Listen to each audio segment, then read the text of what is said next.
ระภาคเจ้าพระองค์นั้นพร้อมทั้งพระธรรมและพระสงฆ์ด้วยเครื่องสักการะทั้งหลายเหล่านี้อันยกขึ้นตามสมควรแล้วอย่างไรสาธุโนหันเตภควาสุจิระปรินิพพุตโตปิข้าแต่พระองค์ผู้เจริญพระผู้มีพระภาคเจ้าแม้ปรินิพพานนานแล้วทรงสร้างบุญอันสำเร็จประโยชน์ไว้แก่ข้าพเจ้าทั้งหลายปัจฉิมาชนะตานุกรรมปมานัสสาทรงมีพระหฤทัยอนุเคราะห์แก่พวกข้าพเจ้าเป็นชนรุ่นหลังอิเมสการเรทุกขตาปันนาการปุเตอติคันหาตุขอพระผู้มีพระภาคเจ้าจงรับเครื่องสักการะเป็นบรรณาการของคนยากทั้งหลายเหล่านี้อัมหากังคีคารตังหิตายาสุขายาเพื่อประโยชน์และความสุขแก่ข้าพเจ้าทั้งหลายตลอดกาลนานเทอญอะระหังสัมมาสัมพุทโธภะคะวาพระผู้มีพระภาคเจ้าเป็นพระอรหันต์ดับเพลิงกิเลสเพลิงทุกข์สิ้นเชิงตรัสรู้ชอบได้โดยพระองค์เองพุทธังภคะวันตังอภิวาเทมิข้าพเจ้าอภิวาทพระผู้มีพระภาคเจ้าผู้รู้ผู้ตื่นผู้เบิกบานสวากขาโตภะคะวะตาธัมโม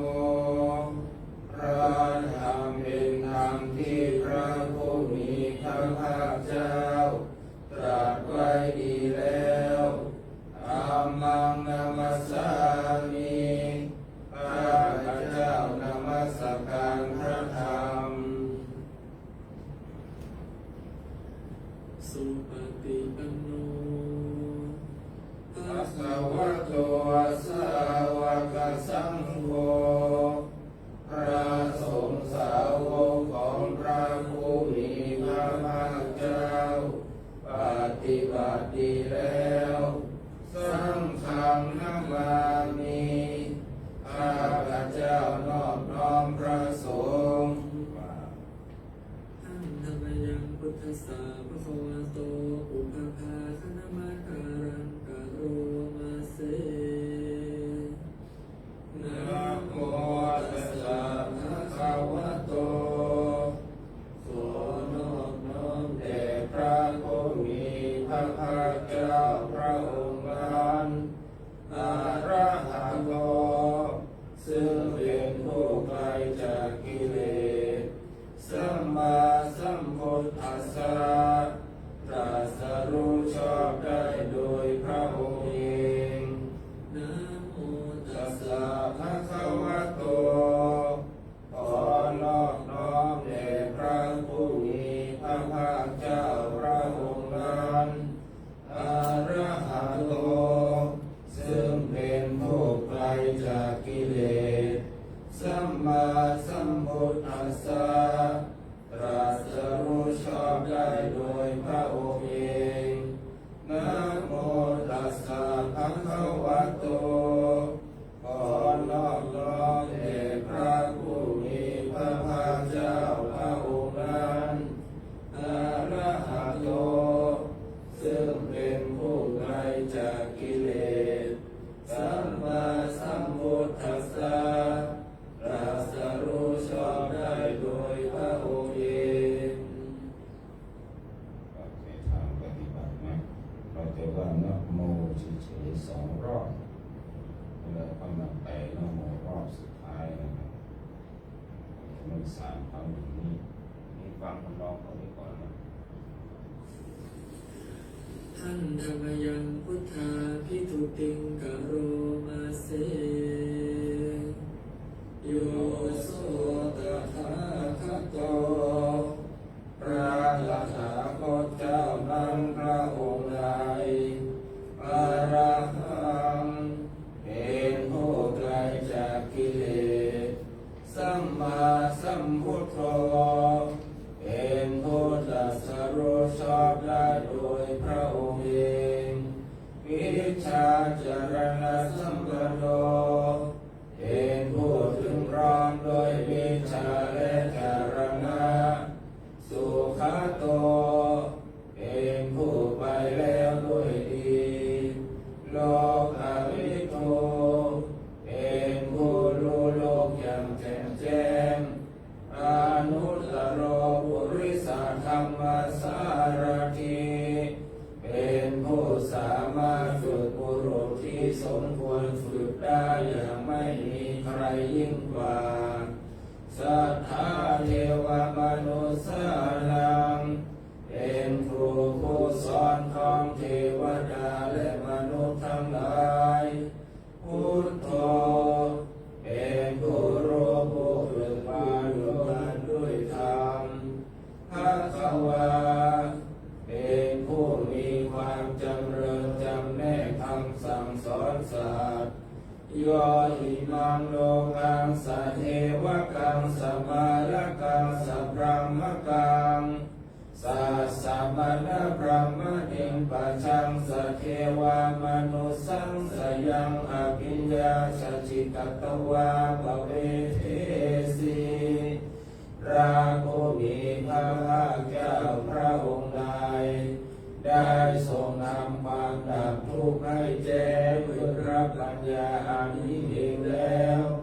ทรงสอนโลกนี้พร้อมทั้งเทวดามนุษย์และอุสาทั้งสมณพราหมณ์พร้อมทั้งเทวดาและมนุษย์ให้รู้ตามโยธรรมังเพเสสีพระผู้มีพระภาคเจ้าพระองค์ใดทรงแสดงธรรมแล้วอาทิกัลยาณังภายรอดในเบื้องต้นมาเชกัลยาณังภายรอดในท่ามกลางปาริโยสานกัลยาณังภายรอดในที่สุดสัพทังสัพพยัญชนะเกวระปริปุณังปริสุทธังพระมัจจริยังปกาเสสีทรงประกาศพรหมจรรย์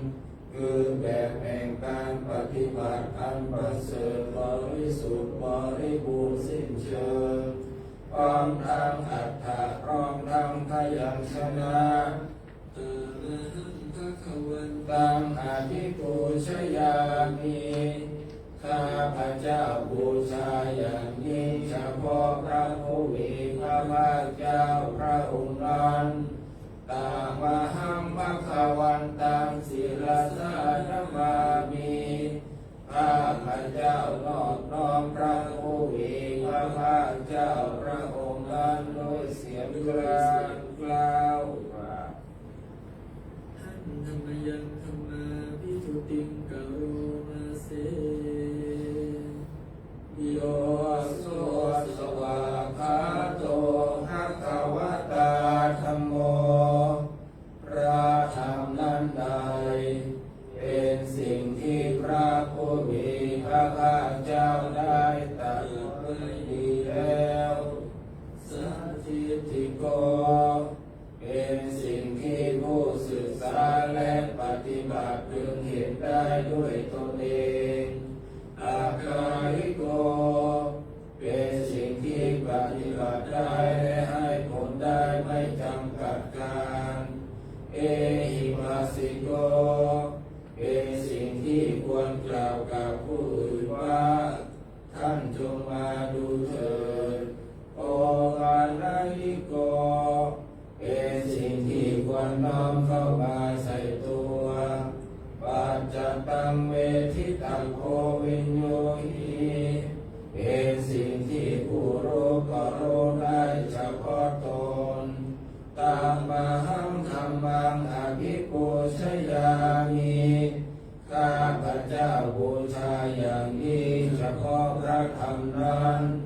ตามหังธัมมังศีลสานามามิข้าพระเจ้านอบน้อมพระธรรมนั้นด้วยเสียงกล่าวท่านธรรมยังสังฆาภิทุติงกโรมาเสโยโสสุปฏิปันโนภะคะวะโตสาวกสังโฆสงฆ์สาวกของพระผู้มีพระภาคเจ้านั้นปฏิบัติดีแล้วอุชุปฏิปันโนภะคะวะโตสาวกสังโฆสงฆ์สาวกของพระผู้มีพระภาคเจ้าผู้ใดปฏิบัติถูกแล้วยายาปฏิปันโนภะคะวะโตสาวกสังโฆ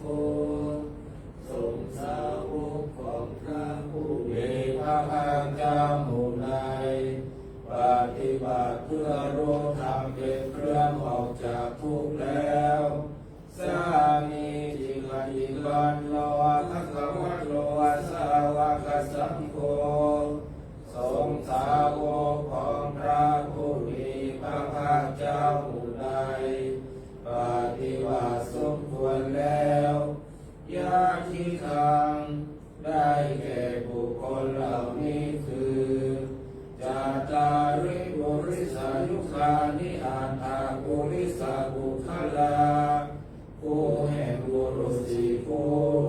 นับเรียงตัวบุรุษได้แก่บุรุษเอสาภะคะวะโตสาวกสังโฆนั่นแหละสงฆ์สาวกของพระผู้มีพระภาคเจ้าอาหุนายโยเป็นสมควรแก่สักการะที่เขานำมาบูชาปาหุนายโยเป็นสมควรแก่สักการะที่เขาจัดไว้ต้อนรับทักขินายโยเป็นผู้ควรรับทักษิณาทานอัญชลิการณิโยเป็นผู้ที่บุคคลทั่วไปควรทำอัญชลีอนุตตรังบุญญเขตังโลกัสสะเป็นเนื้อนาบุญของโลกไม่มีนาบุญอื่นยิ่งกว่ากามหังสังฆังอภิปูชยามิ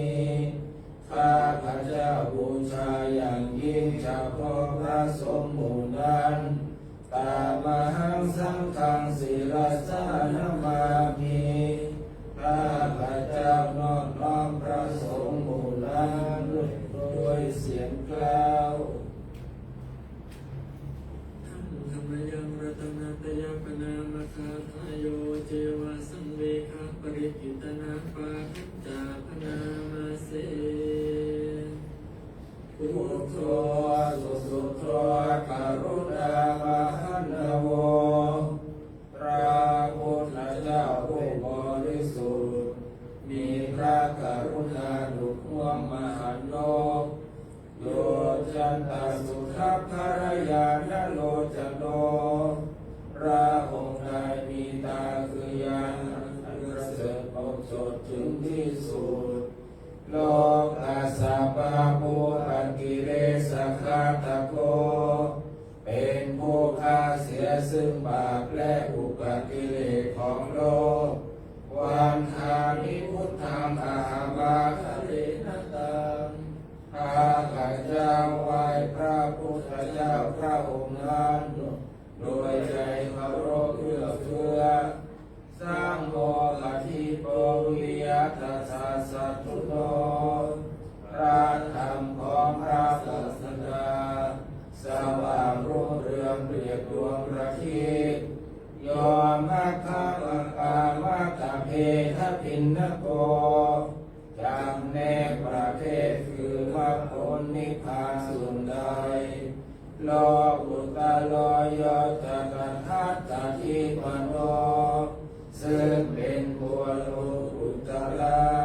และส่วนใดที่ชี้แนวแห่งโลกุตตระนั้น วันทามิธัมมังอามาทะเลนตังข้าพเจ้าไหว้พระธรรมนั้นด้วยใจเคารพเอื้อเฟื้อสร้างโพสุเขตาขยาลิเขตาสัญญิโตลาสงเป็นนาบุญอันยิ่งใหญ่กว่านาบุญอันดีทั้งหลายโยทิฏฐาสันโตสุขตานุโกทัพโกเป็นผู้เห็นพระนิพพานตรัสรู้ตามพระสุคตผู้ใดอินโนอริโยสุเมนะโสเป็นผู้ละกิเลสเครื่องโลเลเป็นพระอริยเจ้ามีปัญญาดีส่วนธามิสังขังอามาทะเรนตังข้าพเจ้าไหว้พระสงฆ์หมู่นั้นโดยใจเคารพเอื้อเฟื้ออิเทวะเมกันตปิปูชนายกังวัตถุตยังวันทยาตาวิสัมกตังปุญญังมยายังมาสะภุกัทวามาหุนตุเวตัสสะปะภาวสิทธิยาบุญใดที่ข้าพเจ้าผู้ว่าอยู่ซึ่งวัตถุสามคือพระรัตนตรัยบูชายิ่งโดยส่วนเดียวได้กระทำแล้วเป็นอย่างยิ่งเช่นนี้ขออุปถวาทั้งหลายจงอย่าได้มีแก่ข้าพเจ้าเลยด้วยอำนาจความสำเร็จอันเกิดจากบุญนั้นอิทัตถาคโตโลเกอุปันโนพระตถาคตเจ้าเกิดขึ้นแล้วในโลกนี้อะระหังสัมมาสัมพุทโธเป็นผู้ไกลจากกิเลสตรัสรู้ชอบได้โดยพระองค์เองธัมโมจะเทสิโตนิยานิโกและพระธรรมที่ทรงแสดงเป็นธรรมเครื่องออกจากทุกข์อุปาสัมมิโกปารินิพพานิโกเป็นเครื่องสงบกิเลสเป็นไปเพื่อปรินิพพานสัมโพธิคามีสุขตัปปเวทิโตเป็นไปเพื่อความรู้พร้อมเป็นธรรมที่พระสุคตประกาศมายันตังธรรมังสุตวาเอวังชนะอามาพวกเราเมื่อได้ฟังธรรมนั้นแล้วจึงได้รู้อย่างนี้ว่าชาติปีทุกขาแม้ความเกิดก็เป็นทุกข์ชราติทุกขาแม้ความแก่ก็เป็นทุกข์มรณะปีทุกขังแม้ความตายก็เป็นทุกข์โสกปริเทวะทุกขโทมนัสสุวายาสัพพิทุกขาแม้ความโศกความร่ำไรรำพันความไม่สบายกายความไม่สบายใจความคับแค้นใจก็เป็นทุกข์อาภิเยหิสัพพโยโคทุกโขความประสบกับสิ่งไม่เป็นที่รักที่พอใจก็เป็นทุกข์ปิเยหิวิปโยโคทุกโขความพลัดพรากจากสิ่งเป็นที่รักที่พอใจก็เป็นทุกข์ยามมิชานาลปันติตามปิทุกขังมีความปรารถนาสิ่งใดไม่ได้สิ่งนั้นนั่นก็เป็นทุกข์สังคิเตนะปัญจุปัฏฐานาขันธาทุกขาว่าโดยย่ออุปาทานขันธ์ทั้งห้าเป็นตัวทุกข์ไสยทิทางได้แก่สิ่งเหล่านี้คือโรวะโปอาทานาขันโนขันธ์อันเป็นที่ตั้งแห่งความยึดมั่นคือรูปเวทนาปาทานาขันโทขันธ์อันเป็นที่ตั้งแห่งความยึดมั่นคือเวทนาสัญญาปาท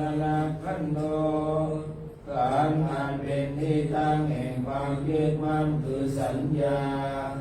สังขารูปาทานขันโธการอันเป็นที่ตั้งแห่งความยึดมั่นคือสังขารวิญญาณูปาทานขันโธ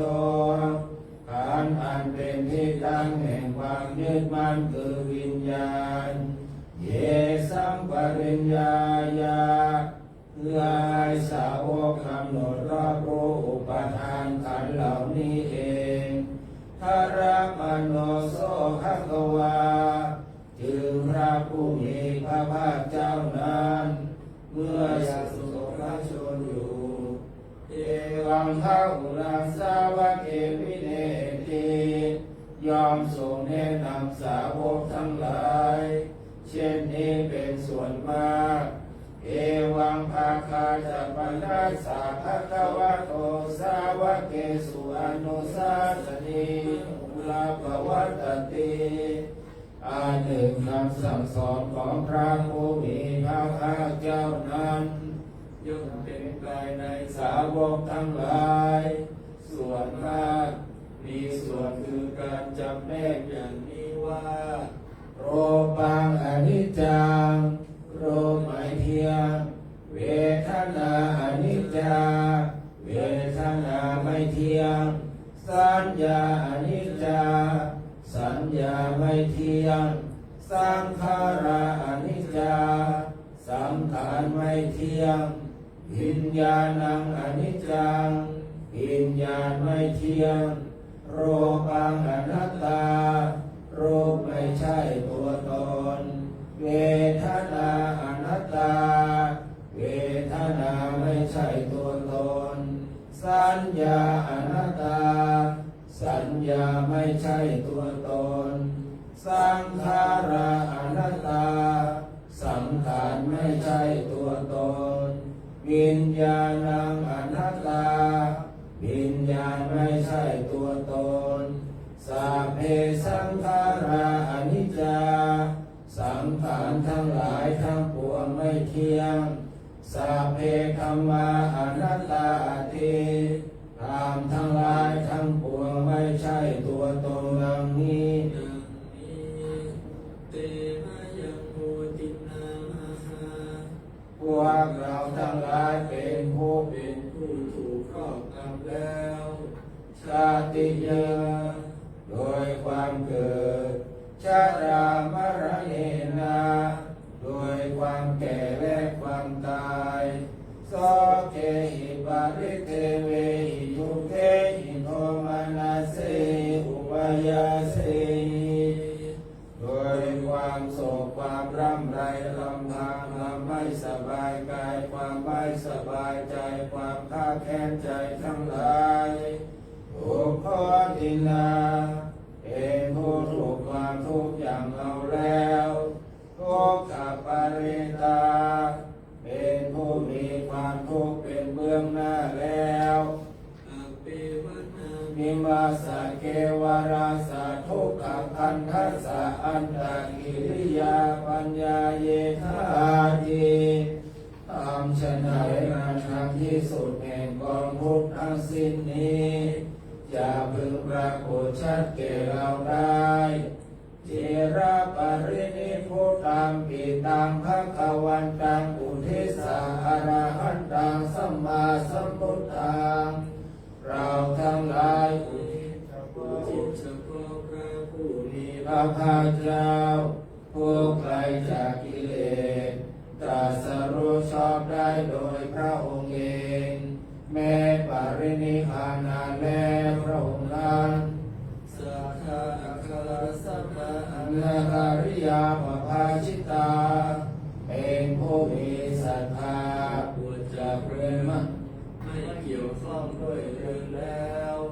ตัสสมิภะคะวะติพระมัจจริยังจารามาประพฤติอยู่ซึ่งพรหมจรรย์ในพระผู้มีพระภาคเจ้าพระองค์นั้นภิกขุนังสิกขาสาชีวาสมาปันนาถึงพร้อมด้วยสิกขาและธรรมเป็นเครื่องเลี้ยงชีวิตของภิกษุทั้งหลาย ตังโนพรหมจาริยังอิมัสสะเกวลัสสะทุกขังคัสสะอันตากิริยายาสังวัตตุติขอให้ พรหมจรรย์ของเราทั้งหลายนั้นจงเป็นไปเพื่อการทำที่สุดแห่งกองทุกข์ทั้ ทั้ ง ง สิ้ สิ้ น นนี้เถิด ธรรมยังภวันติสาการปาทังกนามาเสอายะ พอเราบอกว่าใช้เวลา30 นาทีนะครับเป๊ะเป็นเวลาที่เหมาะที่มันสำเนียงต้องฝึกออกเสียงนะ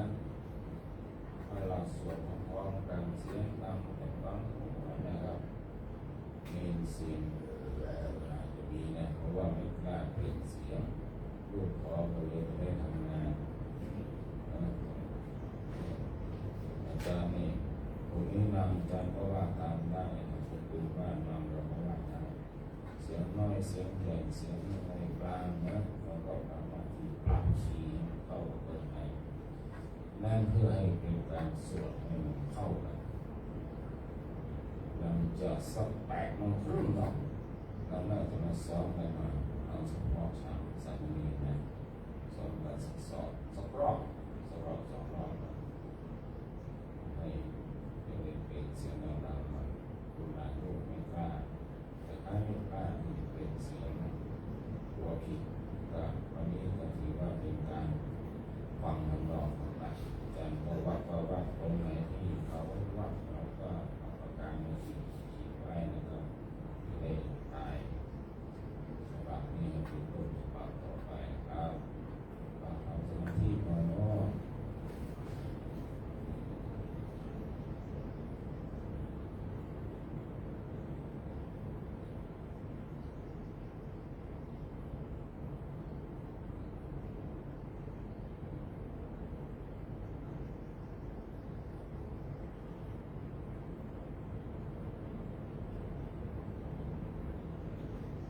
วันตามิบุญนาสัมปเมโตสังฆมาดามิวันเทวันตามิธรรมาสัพพเมโตสังฆมาดามิวันเทวันตามิสังฆสัพพเมโตสังฆมาดามิวันเทวันตามิอุปัชฌาจาริเยสัพพเมโตสังฆมาดามิวันเทวันตามิดังสัพพเมโตสังฆมาดามิวันเทวันตามิปัทาสิมายังสัพพเมโตสังฆมาดามิวันเทวันตามิสัพพะสัมปัตตเนโสปฏิทิตาสาลิลาธาตุโยปุญญิโบธารูปัสสะกาลังสัตตานังวะโลเกพรหมโลเกจัมโบธิเปลังกาธิเปสาลิลาธาตุโยอะระหันตาธาตุโยเจติยังกันทัพปุติงยะโตราสิติสาเสธรรมคันเททาเจติยังอะหังวันตามิสัพพโสวันตามิพันเตสัมมังอาปาลาทังกัมมาทะเมพันเตมยาคะตังปุญญัสสามินาทาพังสามินากาตังบุญยังไม่หันตาทาพังสาธุอนุโม